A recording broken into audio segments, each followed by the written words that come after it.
Bismillahirrahmanirrahim. Alhamdulillahi rabbil alamin wa sallallahu ala sayyidina wa nabiyyina Muhammad wa alihi at-tayyibin at-tahirin.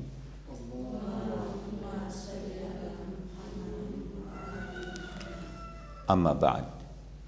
Kikao chetu kuhusu ahkam za Mwenyezi Mungu Subhanahu wa Ta'ala katika vitabu vya fiqh ni kwamba tulikuwa tukizungumzia kuhusu swala, na wakati tulikuwa tukizungumzia kuhusu nyakati za swala tukaelezea, na pia vile vile tukaingia kuhusu wakati wa fadhila, na mazungumzo yetu yalikuwa katika kuhusu nyakati au wakati wa fadhila ya kila swala. Nikirudia na kuendelea mahali ambapo tulikuwa tumefikia ni kwamba wakati wa fadhila ya asubuhi tulisema ya kwamba baada ya kuwa tumejua ni alfajiri, ni wakati ambao alfajiri ya kweli au sadiq, ni wakati ambao jua linapoanza kutoka kule chini sehemu za mashariki, weupe huwa unaonekana pembezoni mwa nchi, yani kwenye horizon, na ule weupe huendelea mpaka ukiongezeka kiasi cha kuwa baada ya muda wekundu ndio huanza kudhihiri. Ule wekundu wakati unapoanza ndio wakati wa mwisho wa wakati wa nafila, yani wakati wa fadhila ya swala ya asubuhi ya wajibu. Yani wakati wake ambapo unapata thawabu nyingi ni kuanzia wakati jua, yani weupe ule unaanza kutokea kwenye horizon, alafu unaendelea mpaka wakati wekundu unapotokezea upande wa mashariki. Sasa ikiendelea hali hii yani baada ya hapo inakuwa sio wakati wa kadhaa ya swala ya asubuhi, bali ni wakati wake, lakini thawabu zake zinakuwa ni chache. Alafu adhuhuri tulisema ya kwamba ni wakati ambapo kijiti ulichoweka kwenye ardhi kivuli chake kitakapokuwa kimezidi, yani baada ya kuwa azawali ni wakati gani, au wakati wa dhuhuri mwanzo wake ni wakati kijiti kivuli chake kimekuja kikapotea au kikapungua, alafu kikaanza kuongezeka. Huko ndio wakati wa adhuhuri mwanzo wake, na utaendelea wakati huu au wakati wa fadhila utaendelea mpaka wakati kivuli kile kitakuwa sawa na kijiti kile katika urefu wake. Na wakati wa alasiri ni kuanzia wakati huu ambao tumesema mwanzo wa dhuhuri au baada tu ya swala ya dhuhuri, utaendelea wakati wa fadhila mpaka wakati ambapo kivuli kitakuwa mara mbili ya kijiti kile. Huo ndio mwisho wa wakati wa fadhila, lakini sio mwisho wa wakati wa swala. Tulisema jua linapozama ndio wakati wa mwisho wa swala ya adhuhuri. Na ama baada ya yani magharibi nayo wakati wake ndio hii ambayo tulikuwa tujaelezea, ama kama tulielezea tukumalizia pia ni kwamba wakati wa fadhila wakati wa swala ya magharibi ni wakati jua litakapozama, alafu kisha ndio mwanzo wa kwanza, mwanzo wake jua wekundu ule ukawa umepungua mpaka ukawa umefika kwenye utosi, kwa ukabaki wekundu upande wa mashariki. Huu ndio wakati wa mwanzo wa swala ya magharibi, na ndio wakati wa mwanzo wa fadhila ya magharibi, na utaendelea wakati huu mpaka wakati ambapo ule wekundu utakapopotea na kudidimia. Huu wakati wekundu utakapokwisha, huo ndio utakuwa wakati wa mwisho wa fadhila ya magharibi. Huu wakati unaitwa kwa Kiarabu shafaq. Huu ndio wakati unaitwa shafaq. Kisha baada ya hapo maisha wakati nao wake ni wakati wake ni wakati gani? Wakati wake ni wakati ambapo pia baada tu ya kuswali swala ya magharibi, mwanzo wa wakati wa fadhila ya isha inaendelea mpaka unaendelea wakati wa fadhila hadi theluthi moja ya usiku. Yani ikiwa utahesabu wakati wa magharibi mpaka wakati wa swala alfajiri, ugawanye masaa haya kwa makundi matatu. Sasa kundi la kwanza au theluthi ya kwanza ndio itakuwa wakati wa swala, mwisho wa wakati wa nafila ya fadhila ya swala ya isha.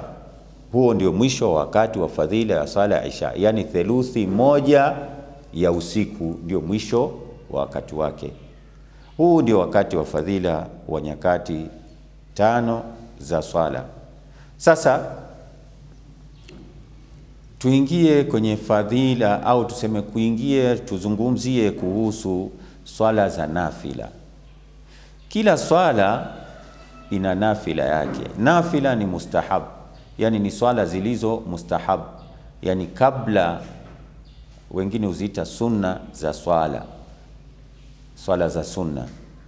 Hasa ni swala za sunna kwa sababu aliyekuwa akiziswali na aliyeanzisha ni Mtume sallallahu alayhi wa alihi wasallam. Ma salli ala Muhammad. Na hata kama ni mustahab, haifai mtu kuishi daima milele bila kuziswali.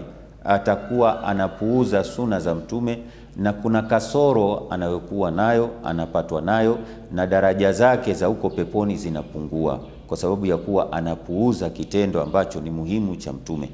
Ndio hata kama hata swali kila siku, lakini baada ya muda awe anajitahidi awe akiziswali swala zile za nafila. Na hasa miongoni mwa faida za swala hizi za nafila ni kwamba swala hizi mtu anapokuwa ameswali swala yake nyingine za wajibu, mara nyingi swala ile huwa ina kasoro kadhaa, kutokana na kuwa labda concentration inakuwa imepungua, ile hudhuru qalb labda haipo. Utamwona labda mtu amepiga takbira alafu akapatwa na shughuli kwenye swala, fikra zake zikawa labda yuko sokoni, yuko kwenye maduka, yuko kwenye shughuli zake, anajikuta ya kwamba labda ameswali, amemaliza swala na huku fikra zake zilikuwa ziko mbali. Kwa hivyo swala yake kwa kiwango kile ambacho alikuwa na mwelekeo katika ibada yake, kiwango hicho ndio swala yake inakuwa imekubaliwa. Sio ati kwamba kuna kusihi, tusikosee, kuna neno kusihi na kukubaliwa au kutakabaliwa. Kusihi ni kwamba umetekeleza hukumu zote za swala, umetawadha, umeelekea kibla, nguo zako ulizovaa ni za tahara, hazina najisi, na unaswali mahali ambapo ni tahara, na mengine yote ambayo unatakikana umeswali kwa wakati. Ukitekeleza mambo haya yote, swala yako ni sahihi, haudaiwi tena. Lakini kukubaliwa kwa ile swala, kwamba imepata thawabu na imekuathiri katika maisha yako, kama vile tunaambiwa inna salata tanha anil fahshai wal munkar, hakika swala inafanya nini? Inazuia mtu kufanya maovu na machafu. Sasa wakati gani swala itakuwa inazuia mtu kufanya maovu na machafu? Ni wakati swala yako itakapokuwa imekubaliwa, sio wakati ambapo swala imesihi. Ndio swala za watu wengi zinasihi, lakini swala za watu wengi hazikubaliwi, hazitakabaliwi. Na ndio sababu mtu anatoka baada ya kumaliza swala, unamuona baada ya dakika anaenda kule kuwasengenya wenzake, kuwadanganya watu, anaenda anafanya, kwa mfano anapuuza hijabu, unamuona mikono yake iko wazi, miguu yake iko wazi akitembea, kwa sababu swala yake haijakubaliwa, haijaacha athari kwenye nafsi yake. Sasa Swala inakubaliwa wakati gani? Wakati ambapo mtu amekuwa na mwelekeo kamili kwenye swala. Na ni vigumu sana kuwa mtu ana mwelekeo toka mwanzo mpaka mwisho. Sasa wakati mwingine mtu anapokuwa na mwelekeo na concentration, huenda akawa kwa dakika, kwa mfano kwa theluthi ya swala hile amekuwa ya wakati wake alipokuwa kiswali amekuwa na mwelekeo. Labda theluthi mbili hamna, kwa hivyo swala yake itakubaliwa kiwango hicho alichokuwa amefanya nini, amekuwa na mwelekeo. Na kiwango hicho huwa mapengo ambayo yaliyopatikana kwenye swala katika kukubaliwa, tunaambiwa katika riwaya, katika hadithi ya kwamba huwa swala hizi za nafila ndio hujaza mapengo ambayo yamepatikana. Kama vile kulikuwa kuna umeswali swala yako imetakabaliwa theluthi moja, zile swala unapojaza huenda theluthi mbili zitakuwa zimekubaliwa na utakuwa umepanda daraja. Kwa hivyo faida ya nafila ni kwamba inazidisha daraja ya thawabu za mtu, na ndio mtu tunaambiwa tufanye bidii tuwe tukiswali pia nafila. Kuna baadhi ya maulama hata walipokuwa wakiswalisha, tunaambiwa ya kwamba hata kwenye msikiti, tunapoangalia kwenye misikiti mingi, kwa sababu ya kuwa watu wako mbioni, wanataka kwenda kazini, wanataka kufanya nini, utakuta huwa hawashughulikii swala za nafila, kwa mfano za dhuhuri. Lakini kuna baadhi ya maulama, kama mmoja ambaye ni maarufu, alikuwa msikiti anauswali, wanaokwenda kuswali wao ni wale ambao hawana haraka. Basi ukienda pale, basi ujue yeye anashughulikia nafila zote za kabla ya dhuhuri, baada ya dhuhuri. Kwa hivyo swala inachukua muda mrefu, labda iweza kuchukua hata saa nzima bado mko msikitini. Sasa wale ambao walikuwa ni wenye haraka walikuwa hawaendi kwenye msikiti wake, wanaenda kwenye msikiti mwingine. Lakini yeye alikuwa haachi ada hii. Ni ada nzuri, si ya wajibu, lakini kwa daraja mtu anapata zaidi. Sasa nafila ni zipi? Nafila ni ngapi? Swala ya asubuhi ya alfajiri, nafila yake ni rakaa 2 kabla ya swala ya alfajiri. Pili, nafila ya adhuhuri ni rakaa 8 kabla ya swala ya adhuhuri. Na ikiwa mtu hakuweza kuswali rakaa 8, aweza akaswali 6, akishindwa aweza akaswali 4, akishindwa aweza akaswali 2. Almuhimu ni kwamba asipuuze rakaa zile za nafila. Adhuhuri, alasiri, nafila zake ni hivyo hivyo rakaa 8. Pia vile vile akishindwa rakaa 8 aswali rakaa 6, akishindwa aswali rakaa 2, 4, akishindwa rakaa 2. Akishindwa siku ile basi kesho yake aswali. Akishindwa siku nyingine basi katika wiki angalau aswali nafila. Akishindwa angalau kwa mwezi asikose kuswali nafila. Akishindwa kabisa angalau kwa mwaka asikose kuswali nafila. Ni mustahabu, ni muhimu.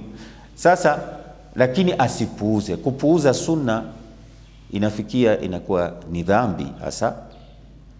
Si wajibu kutekeleza, lakini inafikia inakuwa kipuuza kabisa, umepuuza sunna za mtume, unakuwa unapata hata dhambi kwa sababu ya kupuuza kabisa, yani katika umri wako hutawahi kuziswali.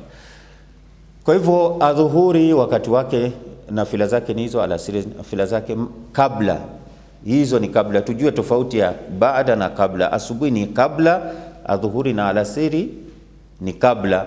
Ama isha, magharibi, wakati wake swala zake nafila zake ni baada ya swala ya magharibi, nazo ni rakaa 4, yani 2 ndio zinazoswaliwa.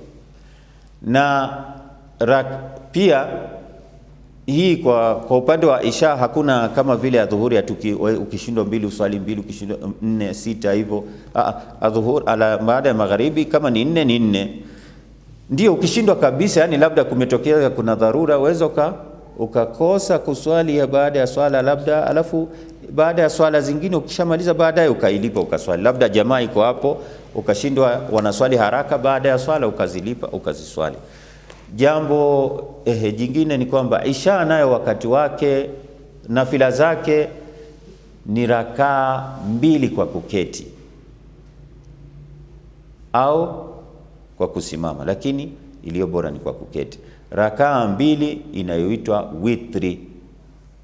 Na miongoni mwa faida ya swala hii ni kwamba unaambiwa ikiwa utapitwa na swala ya usiku ya salatu tahajjud, hii itakuwa imekusaidia, ni kama imekutosheleza ukija ukapitwa. Kwa hivyo hii, na pia bali inakusaidia kuamka na kuwahi pia swalati tahajjud ukiwa utaswali swala hii. Kwa hivyo hizo ni nafila za siku, ila tu usiku pia kuna nafila za usiku ambazo zinaitwa salatu tahajjud. Salatu tahajjud imegawanyika mara 3. Kuna salatu layl, ndani yake ni rakaa 8, yani 2 2 2 2 mara 4 inaitwa salatu layl.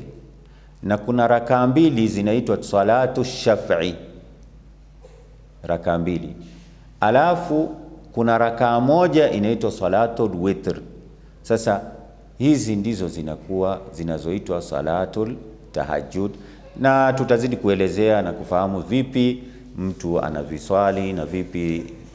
Sasa kikao kitakachokuja insha Allah tutaelezea kuhusu wakati wa swala hizi, kwa sababu wakati huu tumeelezea kuhusu wakati kiujumla, yani kwamba ni kabla ya swala, lakini kuna wakati wake kuanzia sasa hivi mpaka saa fulani.